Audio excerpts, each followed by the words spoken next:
Pada tanggal 20 April 2004, seorang pria yang bernama Wang mendatangi kantor polisi Kota Praja Sicayuan, Kota Hohhot untuk melakukan pelaporan.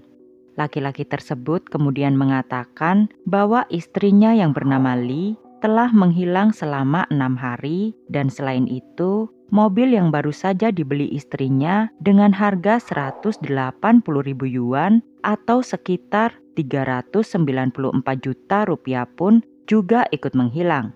Mendengar hal tersebut, polisi sempat merasa heran mengapa suami Lee baru melakukan pelaporan orang hilang setelah 6 hari lamanya.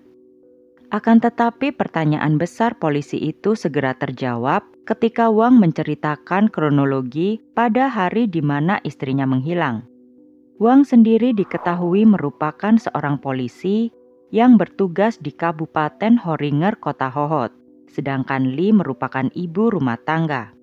Beberapa tahun lalu, pasangan ini membeli rumah di komunitas Nanyuan, Kota Praja Sicayuan, distrik Yuhuan, Hohhot. Wang yang memiliki profesi sebagai polisi diketahui sering berhari-hari tidak pulang. Oleh karena itu, Lee yang merasa kewalahan untuk menjaga anak-anak mereka pun sering menitipkan anak-anaknya di rumah orang tuanya di Horinger County. Dalam keterangannya, Wang menyebutkan bahwa pada tanggal 14 April, ia sempat pulang ke rumahnya sekitar pukul 4 sore.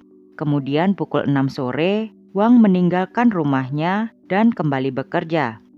Wang menceritakan bahwa ia tidak melihat istrinya memiliki gerak-gerik yang aneh.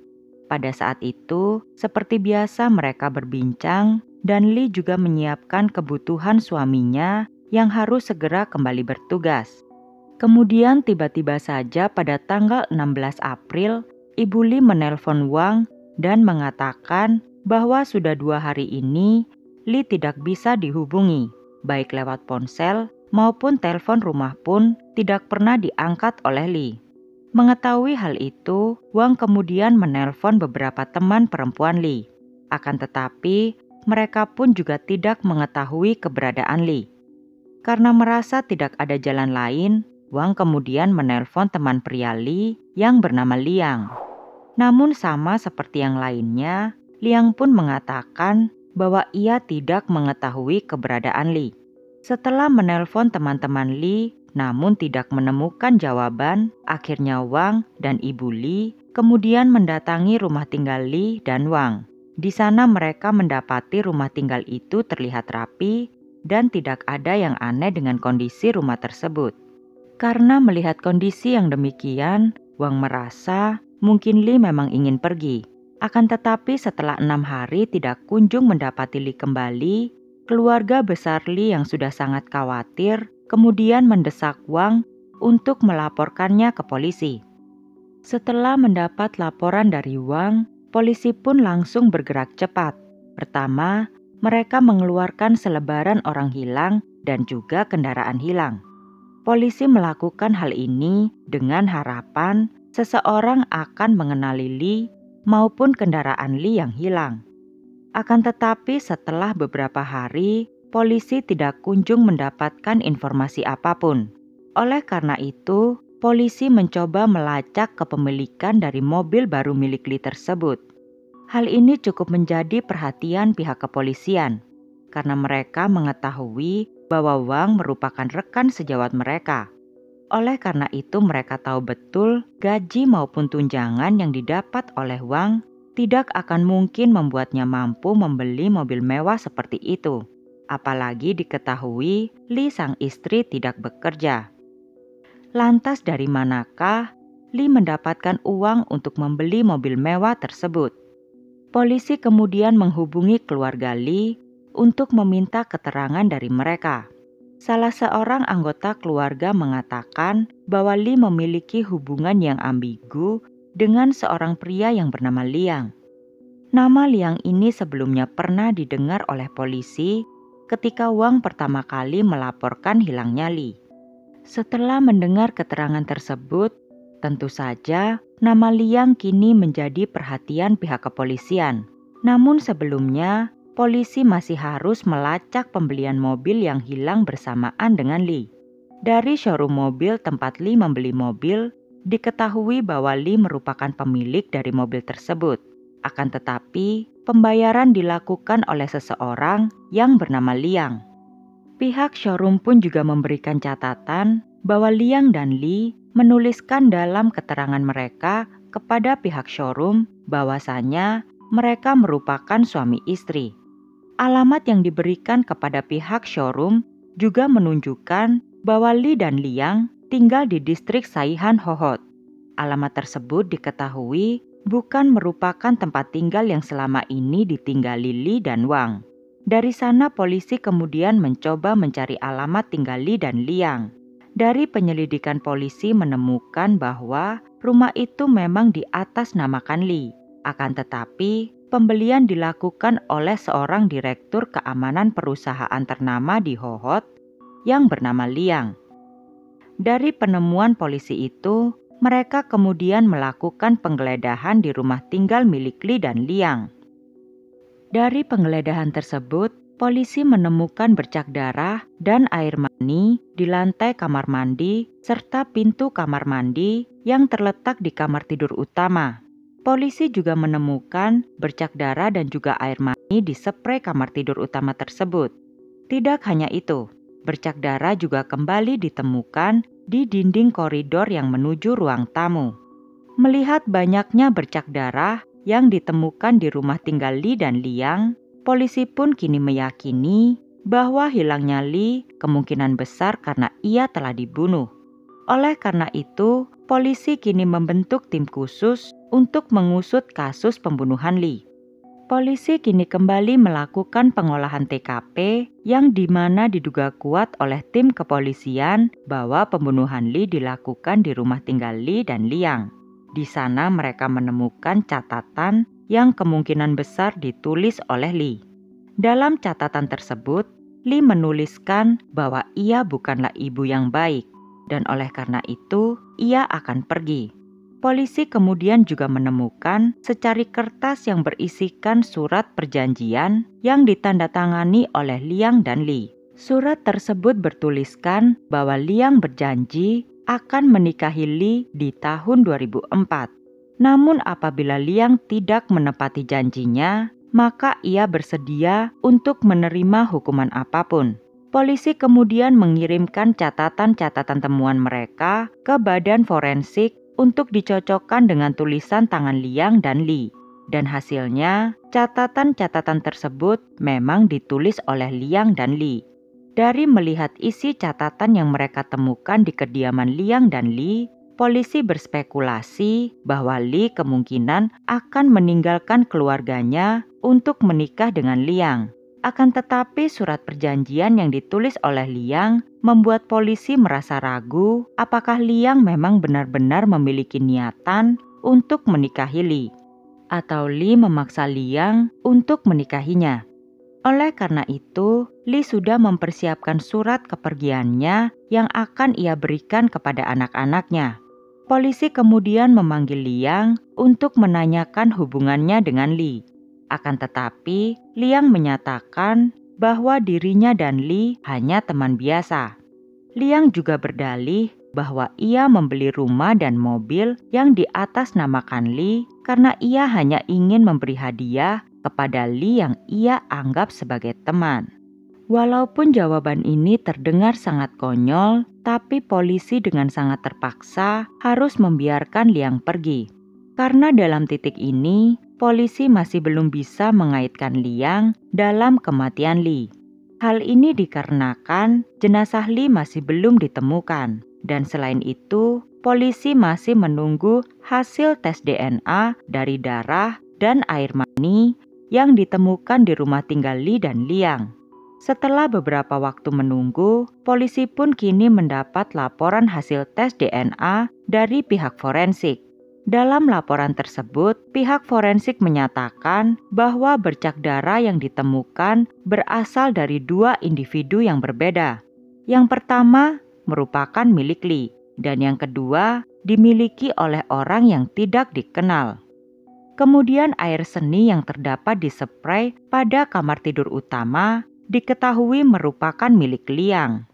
Pada saat yang sama, anggota kepolisian yang bertugas untuk memeriksa orang-orang terdekat Liang mendapati bahwa sepupu istri Liang yang bernama Wei diketahui pergi meninggalkan Hohhot pada akhir April. Menurut keterangan, Wei tiba-tiba saja menutup tokonya dan kemudian kembali ke kampung halamannya di kota Chongqing. Setelah beberapa bulan mengumpulkan barang bukti untuk menjerat Liang, polisi pun kini fokus untuk melakukan penangkapan kepada Liang dan Wei. Tim kepolisian dibagi menjadi 2 tim.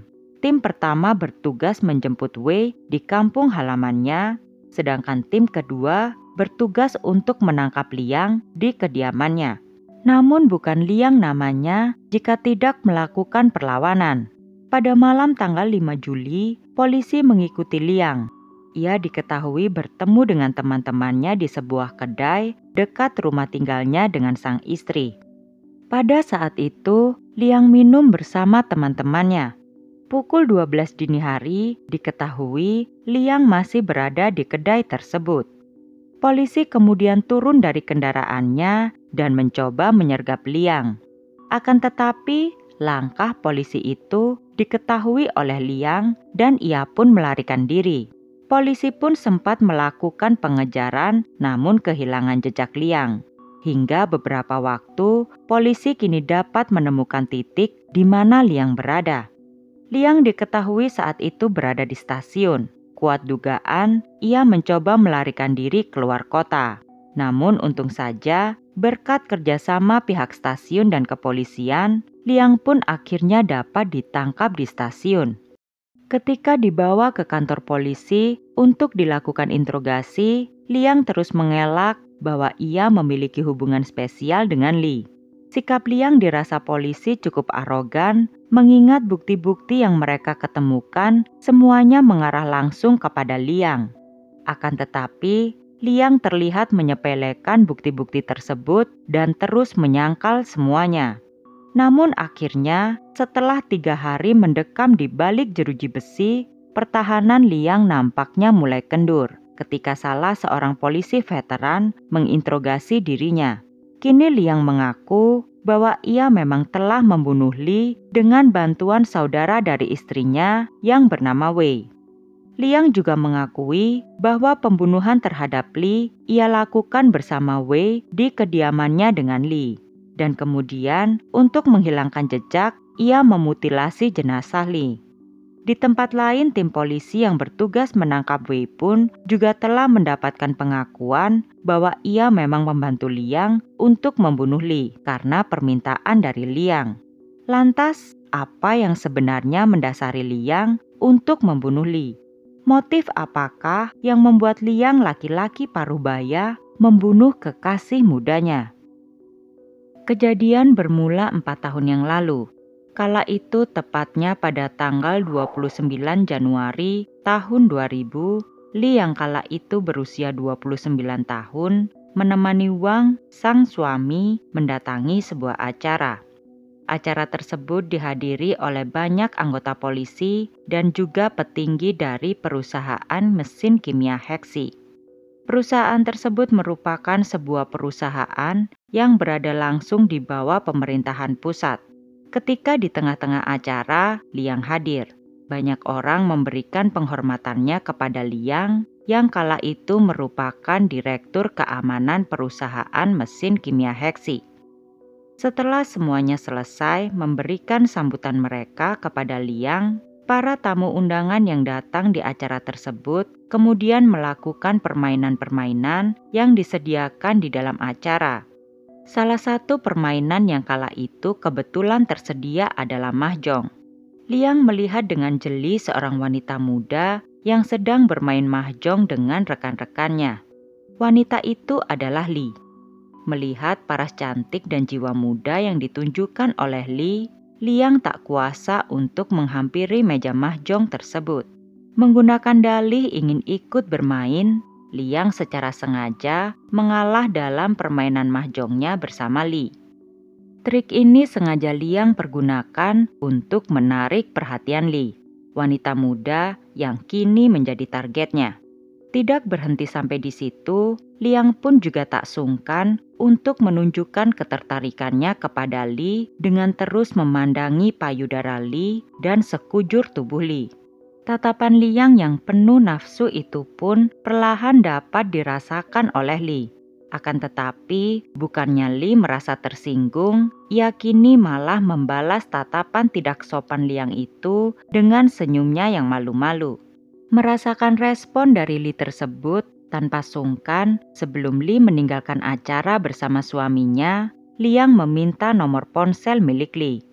Bak Gayung bersambut, diam-diam, tanpa sepengetahuan suaminya, Li pun memberikan nomor ponselnya kepada Liang. Semenjak saat itu, keduanya pun sering menghubungi ponsel satu sama lain. Hubungan itu pun menjadi semakin dekat ketika Li nekat mengunjungi Liang di Kabupaten Nandi. Li memberikan alasan mengunjungi sahabatnya kepada Wang, padahal pada kenyataannya alasan itu ia pergunakan untuk menemui Liang. Di awal pertemuan keduanya, Li awalnya masih menjaga jarak dengan Liang. Pada waktu itu, ia melihat Liang merupakan koneksi yang sangat berharga bagi dirinya maupun suaminya. Keduanya kerap bermain mahjong bersama teman-teman Liang.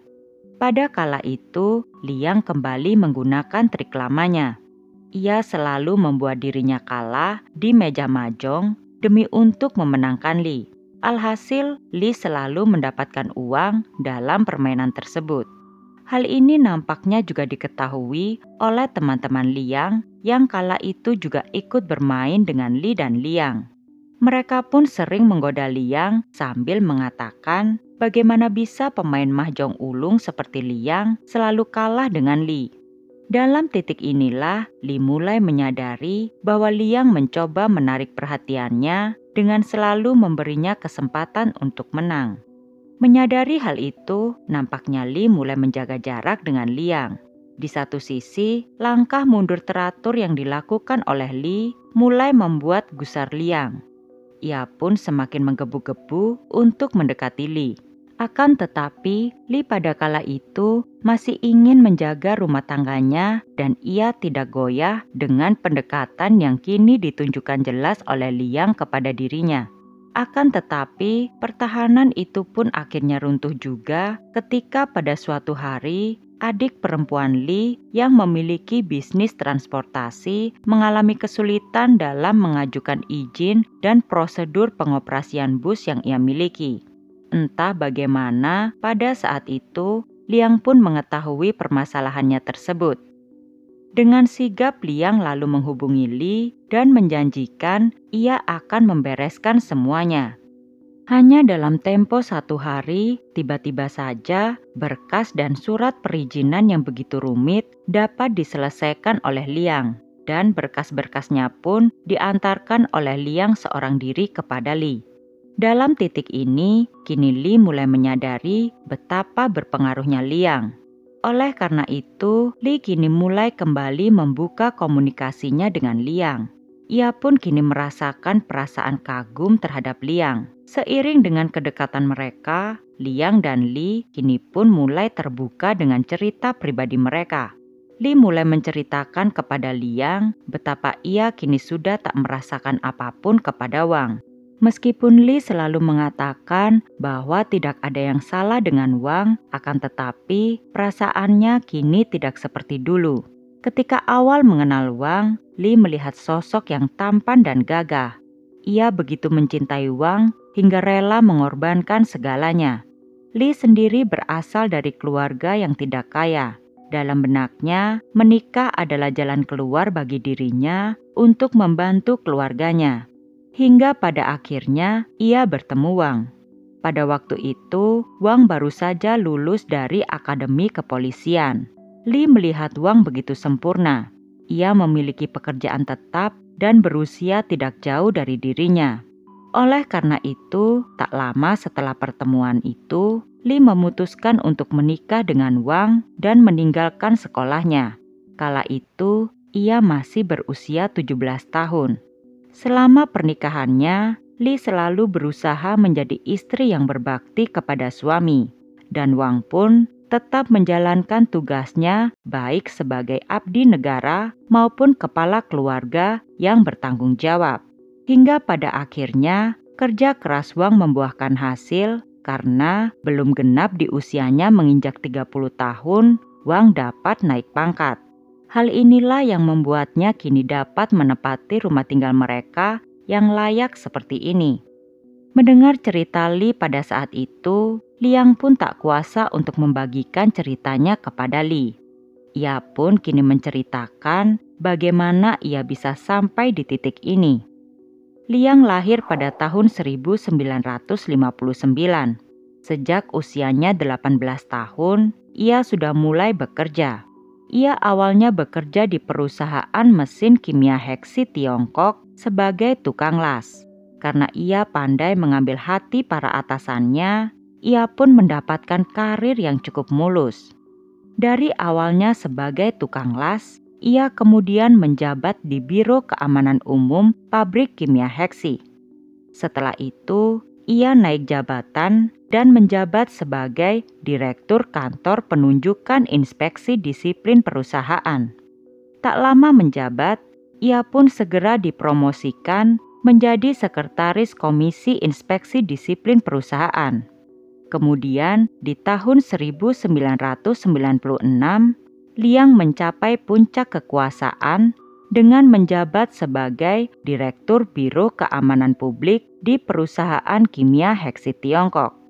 Liang mengetahui bahwa Liang bisa sampai sejauh ini bahkan tanpa pernah lulus SMA, tentu saja merasakan kekaguman yang luar biasa.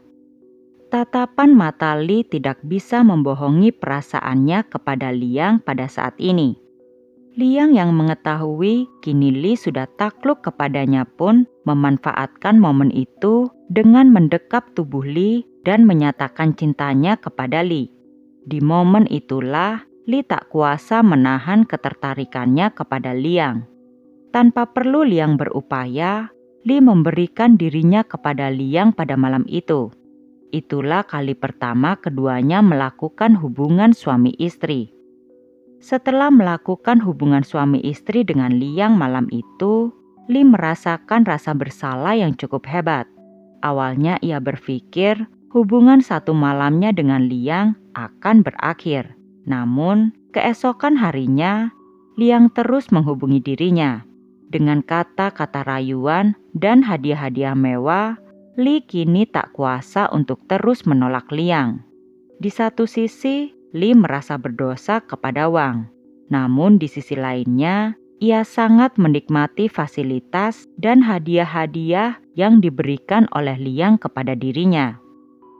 Kini kamar hotel bintang 5 pun menjadi saksi bisu cinta antara Li dan Liang. Namun nampaknya perselingkuhan antara Liang dan Li tidak dapat terus menjadi rahasia.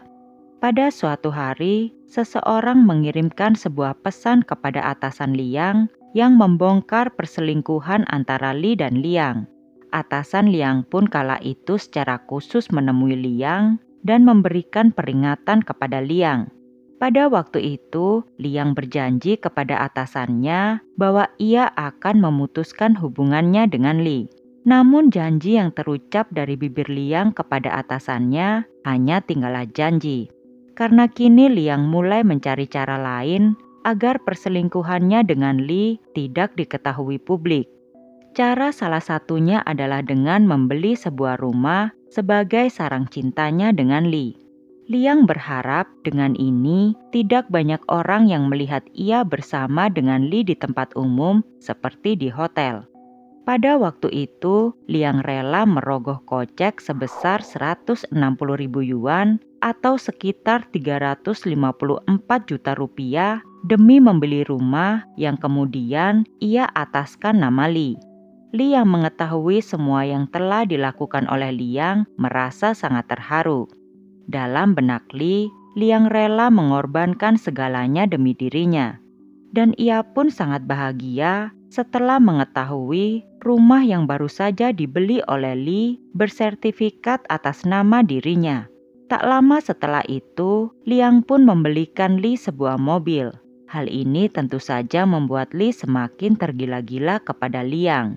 Dalam benak Lee, setelah bertahun-tahun menikah dan memiliki anak dengan Wang, tidak pernah terfikirkan olehnya bahwa ia akan memiliki mobil dan rumahnya sendiri. Namun belum genap 4 tahun ia berhubungan dengan Liang, kini ia telah memiliki segalanya. Barang-barang mewah yang bahkan sebelumnya tidak pernah ia bayangkan. Oleh karena itu, kini Li bertekad ia harus segera meresmikan hubungannya dengan Liang. Pemikiran Li ini sungguh sangat tidak masuk akal. Pasalnya, ia sendiri kini masih terikat hubungan pernikahan dengan suaminya Wang. Ketika Li kini masih berbunga-bunga akan hubungannya dengan Liang yang semakin serius, ia melupakan Wang yang ternyata selama ini telah memperhatikan gerak-geriknya yang mulai tidak sungkan menunjukkan bahwa ia memiliki pria idaman lain. Pada waktu itu, Wang mengkonfrontasi Li dan menanyakan hubungannya dengan Liang. Tanpa mengiyakan atau menyangkal, Li tidak memberikan penjelasan apapun kepada suaminya itu. Wang mengatakan kepada Li betapa hatinya begitu hancur melihat istrinya dan laki-laki lain memiliki hubungan yang sangat memalukan. Bahkan semua teman-temannya pun mengetahui hal itu. Akan tetapi, Li masih membisu. Tiada kata maaf atau penyesalan yang ia tunjukkan kepada suaminya itu. Meski melihat hal demikian, Wang yang masih ingin menyelesaikan semuanya dengan Li secara baik-baik, kemudian mengatakan kepada Li untuk memikirkan semuanya lebih dalam dan memberikan jawaban kepada dirinya ketika ia siap. Akan tetapi, Li nampaknya sudah gelap mata. Matanya kini tertutup sepenuhnya dengan perasaan cinta dan uang yang dimiliki oleh Liang. Ia pun menggunakan kesempatan yang diberikan oleh suaminya itu untuk semakin gencar melancarkan aksinya agar Liang segera menikahi dirinya.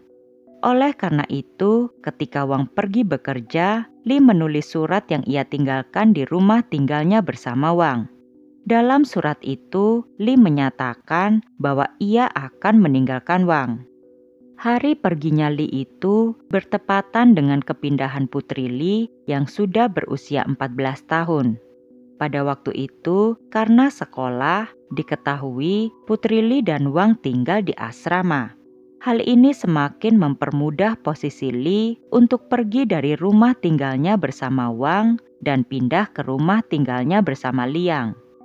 Setelah meninggalkan surat untuk Wang dan memindahkan barang-barangnya ke rumah barunya bersama Liang, Li menunggu Liang dengan penuh harapan untuk menyampaikan tentang apa yang ia lakukan. Dengan percaya diri, Li menunggu Liang di kediaman mereka. Sesampainya Liang di rumah, Li dengan bersemangat menceritakan semuanya. Namun wajah Liang langsung berubah drastis. Sambil berteriak, Liang menyebut Li wanita gila. Keduanya pun bertengkar hebat pada malam itu. Namun meski mengetahui Liang sangat tidak menyetujui tindakan Li itu, keesokan harinya Li masih terus mendesak Liang untuk segera menceraikan istrinya. Tentu saja hal itu ditolak dengan tegas oleh Liang. Pada waktu itu, Liang menyatakan bahwa ia tidak bisa menceraikan istrinya karena tidak memiliki alasan untuk menceraikannya. Dan untuk kali pertamanya, Liang menceritakan tentang istrinya kepada Li. Liang mengatakan bahwa ia sangat menghormati istrinya, karena selama menikah, sang istri selalu menemaninya dalam suka maupun duka. Padahal bisa saja istrinya meninggalkannya dari dulu ketika ia masih miskin. Namun istrinya tetap setia kepada dirinya meski bisa saja sang istri pergi karena ia merupakan wanita yang cantik dan sangat berpendidikan. Tentu banyak pria yang mau menerimanya. Hingga kini meski istrinya mengetahui bahwa Liang sering memiliki hubungan gelap dengan banyak gadis muda, namun istrinya masih tetap setia di sampingnya dan tidak pernah menegurnya akan hal itu. Selama lebih dari 20 tahun, meskipun ia sangat berdosa kepada istrinya, namun istrinya masih tetap setia kepada dirinya. Oleh karena itu, Liang menyatakan bahwa ia tak akan pernah bisa menceraikan sang istri. Dan yang tidak kalah penting adalah putrinya. Pada saat ini putrinya sedang kuliah di universitas yang sangat bergengsi. Ia tidak mau membebani putrinya dengan keributan-keributan tentang perselingkuhannya. Bahkan sang putri pernah menuliskan surat kepada dirinya. Ketika Liang hendak meneruskan ceritanya, Li kemudian menyela dan berteriak sambil mengatakan, "Sudah cukup. Jika kau memang sangat menghargai keluargamu, mengapa kau dulu mengejarku seperti anjing gila?" Li tak kuasa menahan amarahnya setelah mendengar betapa Liang sangat menghargai istri dan putrinya. Rasa cemburu dan kebencian membuat Li murka kepada Liang. Tindakan Li itu tentu saja tidak pernah dibayangkan oleh Liang. Setelah mendapat caci maki dari kekasih mudanya itu, Liang kini mulai mundur teratur dari kehidupan Li. Li yang kini kebingungan nampaknya mengetahui bahwa Liang akan meninggalkan dirinya. Oleh karena itu, Li kini mulai melakukan strategi baru. Kini Li tak lagi menekan Liang untuk bercerai. Namun ia mulai mengambil hati Liang dengan sikap-sikap manis yang ia tunjukkan. Namun ketika sikap-sikap manisnya itu tetap tidak digubris oleh Liang, Li pun mengancam Liang bahwa ia akan mengambil nyawanya sendiri jika Liang masih tidak memperdulikan dirinya. Mendengar Li menyatakan demikian, Liang pun takut jika kekasih mudanya itu akhirnya nekat melakukan tindakan tersebut. Akan tetapi, Liang berpikir mungkin Li hanya emosi sesaat. Setelah pernyataan Li itu, nyatanya tidak ada yang terjadi dengan Li. Setiap harinya, Li masih selalu mencari dan menghubungi ponsel Liang. Namun Liang tahu betul bagaimana cara untuk mengabaikan Li. Di satu sisi, Li yang menyadari bahwa Liang telah mengabaikan dirinya tidak mau menyerah begitu saja. Meskipun tahu akan diabaikan oleh Liang, Li tetap mempersiapkan sesuatu agar Liang mau menemui dirinya. Pada kala itu di tanggal 1 Januari 2004, Li sengaja mempersiapkan makan malam romantis bersama Liang. Ia menyiapkan makan malam kesukaan Liang. Akan tetapi, meski ia menghubungi Liang berkali-kali, Liang tetap mengabaikan dirinya. Dengan diliputi rasa sedih dan putus asa, Li kemudian menyuruh seseorang untuk menyampaikan pesannya kepada Liang yang berbunyi, "Jika kau tidak pulang dalam waktu 2 jam, kau tidak akan pernah melihatku lagi, karena aku akan mengambil nyawaku sendiri."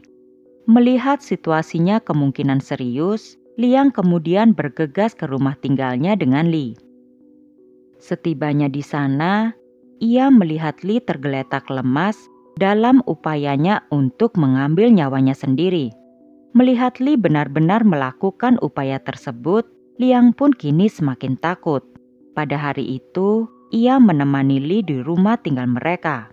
Akan tetapi, tindakan Li itu tidak lantas bisa membuat Liang kembali ke pelukannya seperti dulu. Karena 1 bulan setelah kejadian itu, Liang kembali mengabaikan Li.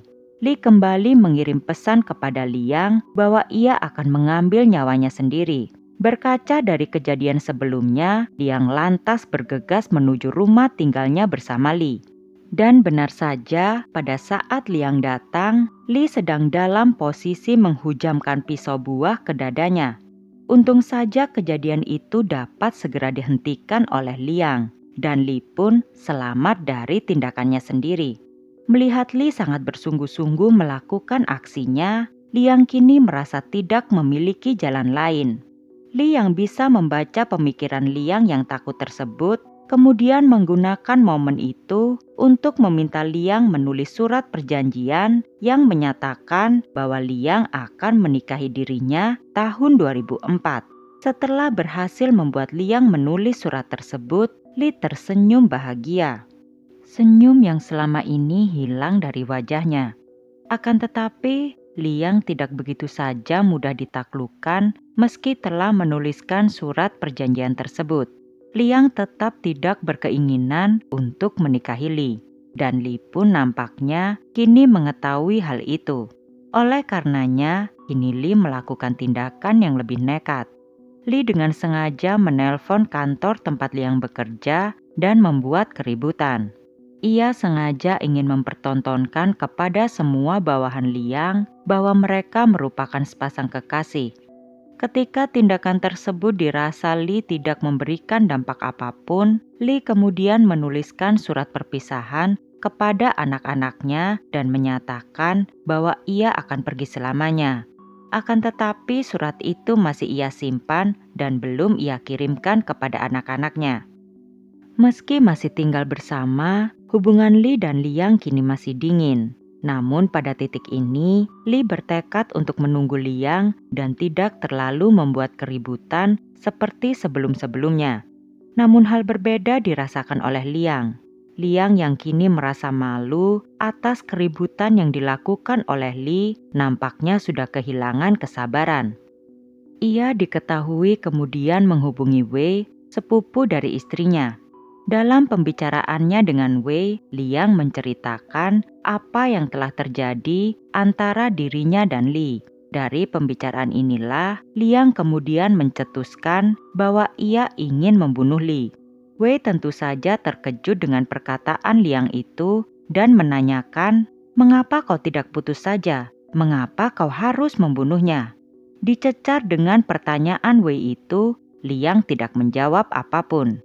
Hingga pada tanggal 14 April 2004, Liang kembali menghubungi Wei dan mengatakan bahwa ia ingin membunuh Li yang ia sebut dengan julukan wanita iblis. Pada titik ini, Wei tidak bisa menolak lagi. Hal ini dikarenakan Wei telah menerima banyak bantuan dari Liang selama ini. Wei awalnya hanya seorang petani di desanya, namun karena bantuan Liang, ia kini dapat memiliki bisnis di kota. Oleh karenanya, mulut Wei tak kuasa untuk menolak Liang. Hingga akhirnya mereka pun membuat janji untuk bertemu pada hari itu di jam 8 malam. Namun sebelumnya, Liang memerintahkan Wei untuk membeli pisau yang akan digunakan untuk membunuh Li. Li di satu sisi pada hari itu tidak pernah membayangkan bahwa Liang akan melakukan perbuatan keji kepada dirinya. Malam itu Liang sengaja mengajak Wei untuk ke kediamannya bersama Li. Li tanpa menaruh curiga pun istirahat di kamarnya karena ia berpikir kemungkinan Liang akan minum bersama temannya malam itu di rumah mereka. Ketika Li telah memasuki kamar, Liang langsung memerintahkan Wei untuk mengikuti Li ke kamar dan kemudian membunuh Li dengan brutal. Setelah yakin bahwa Li telah meninggal, keduanya kemudian memutilasi jenazah Li dan mengangkutnya ke mobil baru milik Li. Setelah itu, Liang memerintahkan Wei untuk membersihkan kamar tempat mereka membunuh Li. Liang kemudian membawa jenazah Li dan membuang jenazah Li ke beberapa tempat.